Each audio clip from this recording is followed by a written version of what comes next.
Last week, a jury acquitted 2 men of all charges in a plot to kidnap Michigan Governor Gretchen Whitmer, because it was clear that the FBI set the whole thing up.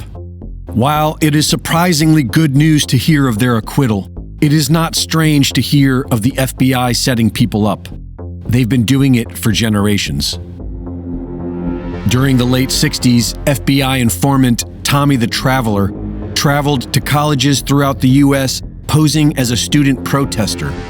He encouraged nonviolent activists to make Molotov cocktail explosives out of gasoline and successfully convinced 2 students at Hobart College to firebomb a campus ROTC building.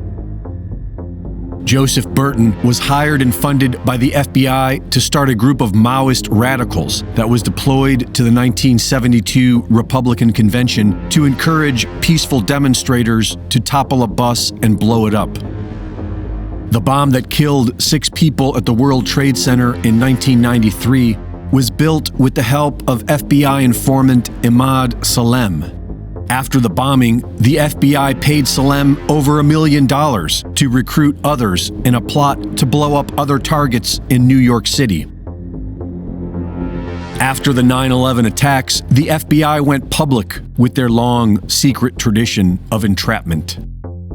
In 2004, FBI informant Elda Woody was paid $100,000 to gain the trust of Shawar Siraj, become his mentor, and turn the conversation towards planning acts of violent terrorism.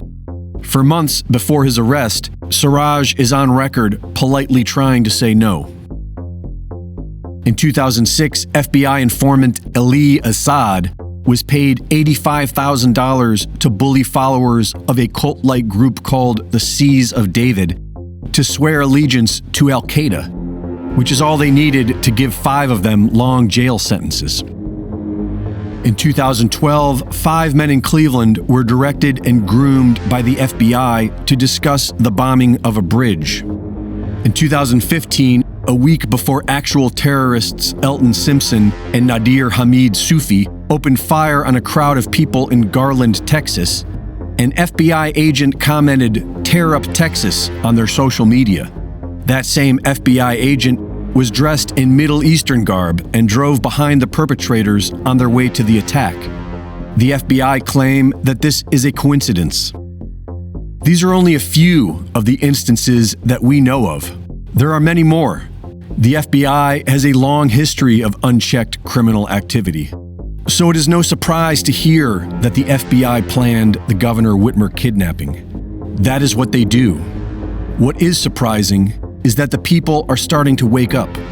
And that's good, because there are still hundreds of innocent Americans rotting away in jail for the so-called insurrection at the U.S. Capitol on January 6th. Another obvious false flag executed by the corrupt U.S. Department of Justice. And these same crooked liars are busy trying to lie and deceive us all into a nuclear war with the rest of the world. So it is a very good time for the people to start waking up. Our lives will likely depend on it. Reporting for InfoWars, this is Greg Reese.